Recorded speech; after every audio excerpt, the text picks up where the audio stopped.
ब्रह्म। नमस्कार मित्रों, हमारे वैदिक परिवार में आपका स्वागत है।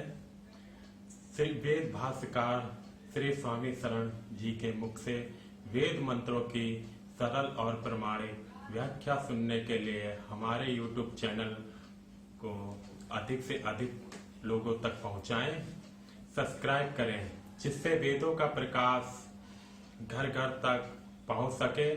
आप कमेंट कर प्रश्न भी कर सकते हैं, हम सब प्रमाण उत्तर अवश्य देंगे।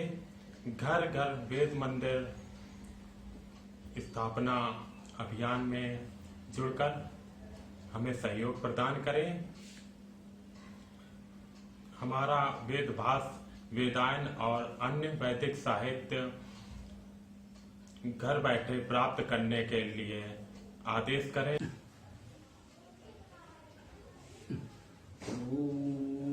जो असो आदित्य पुरुषः सो असो अहम् ॐ खं ब्रह्म।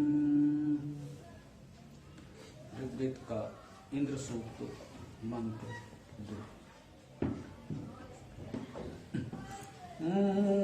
यह पृथिवीं व्यथिमानाम् अद्रंहत्, यह पर्वतान् प्रकुपितान् अरम्णात्, यो अंतरिक्षं विममे वरीयो, यो द्याम् अस्तभनात् सजना स इंद्रः।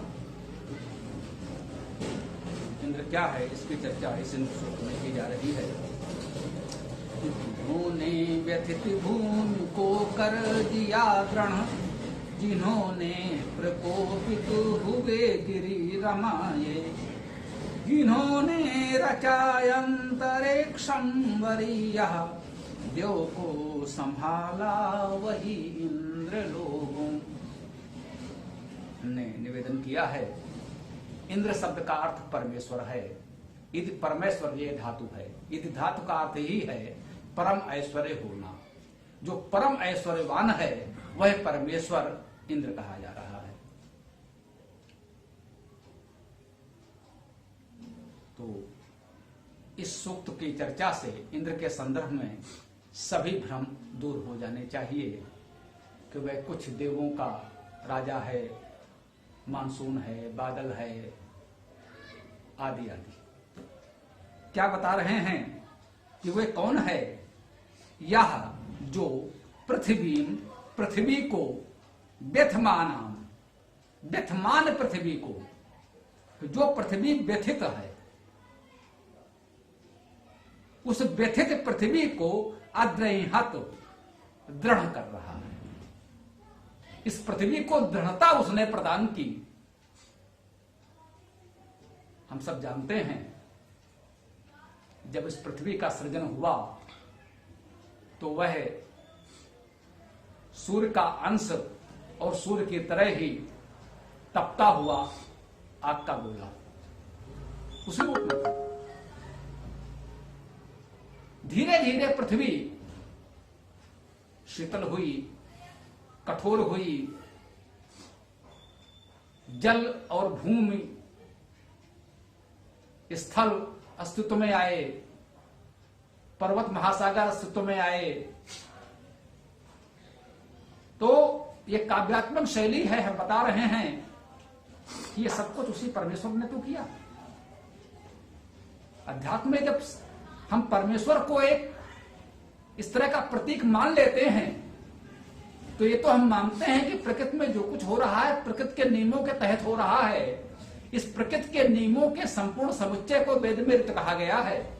ऋत अर्थात प्रकृति के संचालन की व्यवस्था, जो भी प्रकृति के नियम है जिसके अनुसार प्रकृति का संचालन होता है उसे ऋत कहते हैं। वो ऋतु, ये ऋतु उसी परमेश्वर की देन है। उस ऋत के अनुसार इस व्यवस्था को वो चला रहा है। तो वो इंद्र, वो परमेश्वर जिसने उस व्यथित पृथ्वी को दृढ़ किया, उसे इतना व्यवस्थित किया कि भविष्य में उसमें जीवन का भी उदय हो सके। यह पर्वतान प्रकुपितान अरम्य। कहा गया है पर्वतान प्रकुपितान, यह अर्थात जो पर्वतान पर्वतों को, प्रकुपितान जो प्रकृष्ट रूपेण कुपित थे। हम सब जानते हैं काव्य में ये अलंकारिक भाषा होती है। पर्वत कुपित थे।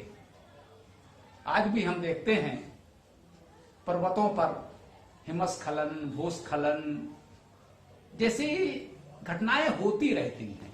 पर्वतीय क्षेत्रों में बादल का फटना, भूस्खलन होना, हिमस्खलन होना सामान्य बात है।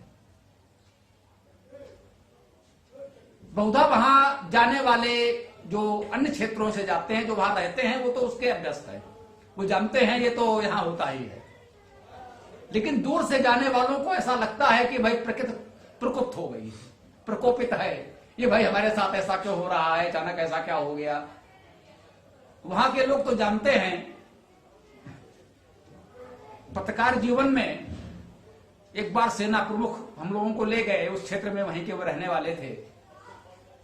वहां पता चला, वो बता रहे हैं ये मकान पिछले वर्ष वहां था, इस वर्ष यहां आ गया। मकान, उनका घर, मकान, भवन जो था, बिल्डिंग, उसने भी कुछ रास्ता अपने आप तय कर लिया, उसे उठाकर नहीं लाया, प्रकृति ने ही पहुंचा दिया।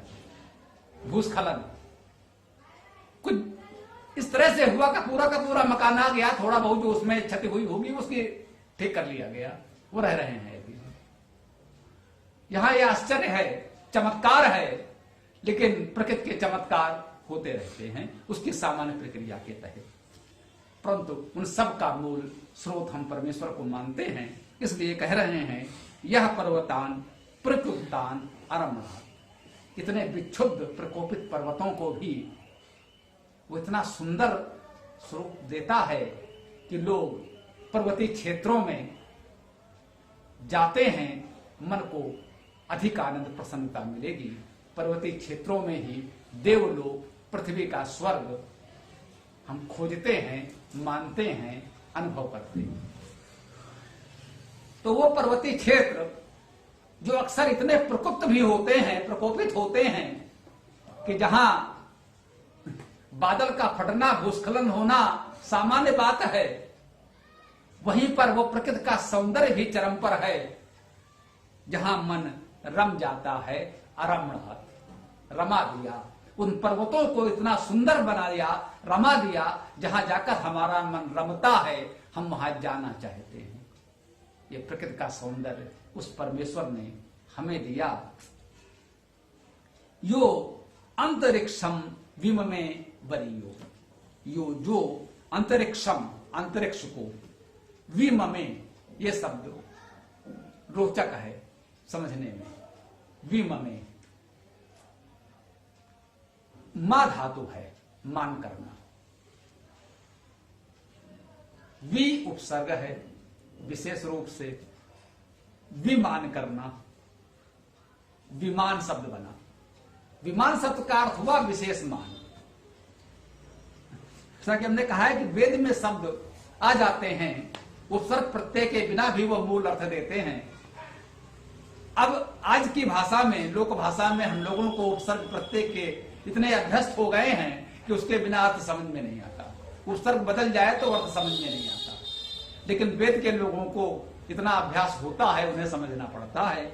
विम में समझ में नहीं आया, विमान समझ में नहीं आया, हम लोग उसे अब निर्माण कहते हैं। उपसर्ग बदल गया, वि की जगह ने उपसर्ग लग गया तो निर्माण हो गया। विममे का अर्थ है विमान किया, निर्माण किया, बनाया। वेद में इस शब्द का यही अर्थ है। यो अंतरिक्षम विममे, जिसने अंतरिक्ष को बनाया।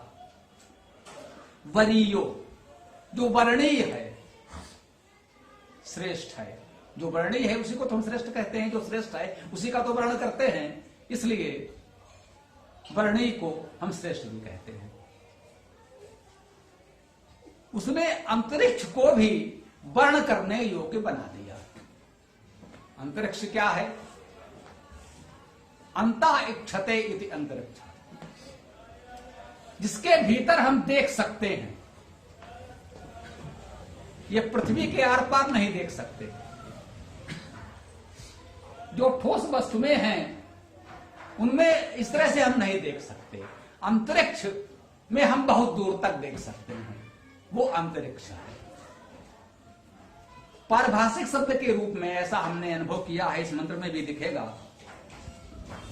सामान्यता वेद में अंतरिक्ष हमने पृथ्वी के वायुमंडल को कहा है। इस समय हम लोग अंतरिक्ष वायुमंडल के बाद के स्थान को कहते हैं। वेद ने अंतरिक्ष वायुमंडल को ही कहा है। जितना वायुमंडल है उसे अंतरिक्ष कहा है।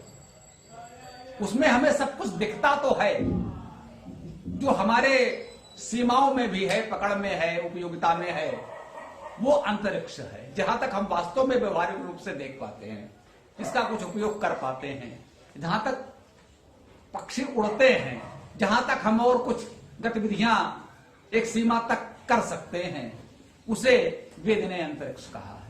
पारिभाषिक शब्दावली के रूप में शाब्दिक अर्थ तो वही है जिसके भीतर हम देख पाते हैं, वो अंतरिक्ष है।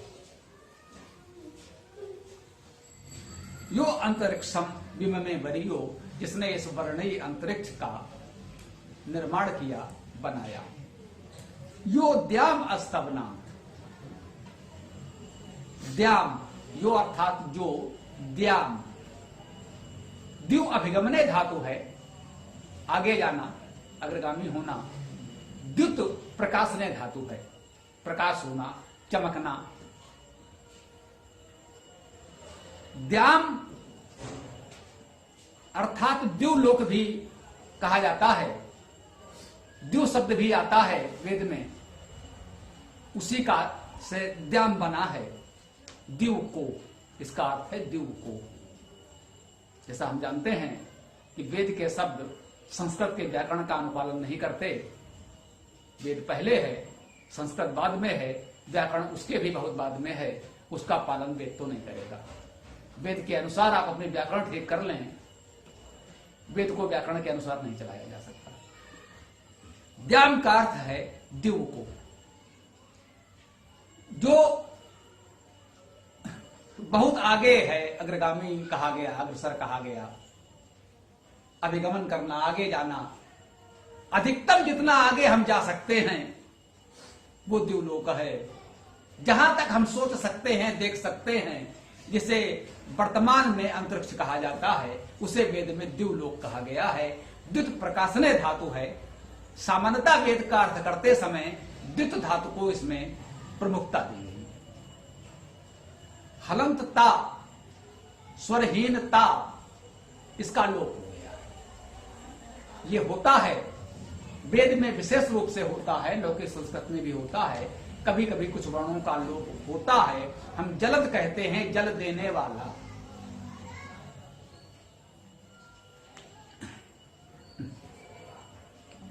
तो ये द्युलोक का अर्थ हमने प्रकाशमान लोक किया है।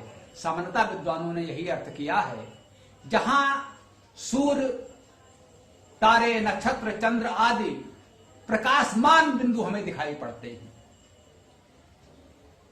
वह विशाल क्षेत्र, अनंत क्षेत्र, जहां ये प्रकाश पुंज हमको दिखते हैं, जहां सूर्य है, सूर्य को प्रमुखता दी गई है द्युलोक में। द्युलोक में यह सूर्य प्रमुख है। चंद्रमा का भी महत्व है। अन्य ग्रह, नक्षत्र, तारे जो भी हमको दिखते हैं, वो सब द्युलोक में अवस्थित माने गए हैं, अर्थात वो अंतरिक्ष में स्थित हैं। आज की भाषा में, वेद की भाषा में द्यू में है, द्युलोक में है। ये प्रकाशमान बिंदु जो हैं, वो प्रकाशमय लोक जो अंतरिक्ष हमको दिखता है यहां से, वो द्युलोक है। तो द्याम अस्तभनाथ काव्य है, तो थोड़ा सा रोचक तरीके से बताता है। आज भी हम लोग खास प्रयास में कहते हैं अंतरिक्ष को एक थाल मोती भरा, मोतियों से भरा हुआ थाल है, हमारे ऊपर है, लेकिन मोतियां गिरती नहीं है हमारे ऊपर। बच्चों के बीच का परिहास ही है वो क्या कह रहा है? द्याम अस्तभना, हम पृथ्वी पर हैं, ऊपर अंतरिक्ष में इतने ज्योतिपुंज हैं, हमको यहां से वहीं अवस्थित दिखाई पड़ते हैं, अव्यवस्थित नहीं होते, वो पृथ्वी पर गिरते नहीं है। उसे इसी ऋत की व्यवस्था के तहत सुव्यवस्थित कर दिया गया है। जिसने इतना सब कुछ किया है, इस सृष्टि का सृजन, उसका सृजन, निर्माण, उसको व्यवस्थित रूप से संचालित करना, इतना सब कुछ जिसने किया है, स जनास इंद्र, सा अर्थात वह, जनास हे लोगों, इंद्र, इंद्र है, परमेश्वर है, परम ऐश्वर्यवान है। कह रहे हैं हे लोगों, वह इंद्र है, वही इंद्र है। इंद्र कौन है, क्या है, कैसा है? तो जिसने इस संपूर्ण सृष्टि को इस तरह रचा है, इस तरह व्यवस्थित किया है, व्यवस्थित रूप में उसका संचालन करता है, वह परमेश्वर है, वह इंद्र है। उसको हमें इस रूप में जानना, समझना चाहिए। वेद उस इंद्र की बात करता है। बाकी हमारे आसपास इंद्र नाम के बहुत से लोग हो सकते हैं, इतिहास में भी और वर्तमान में भी। आज इस मंत्र की चर्चा को यहां विराम दें। ॐ यो आसो आदित्ये पुरुषः सो आसो अहम् ॐ खं ब्रह्म। पूरा वीडियो देखने के लिए बहुत बहुत धन्यवाद। कमेंट में अपने विचार अवश्य दें। आपको कोई भी प्रश्न पूछना हो तो कमेंट बॉक्स पर कमेंट कर सकते हैं। डिस्क्रिप्शन में वेबसाइट का लिंक दे दिया गया है, उसमें अधिक जानकारी प्राप्त कर सकते हैं। धन्यवाद। ओम खम ब्रह्म।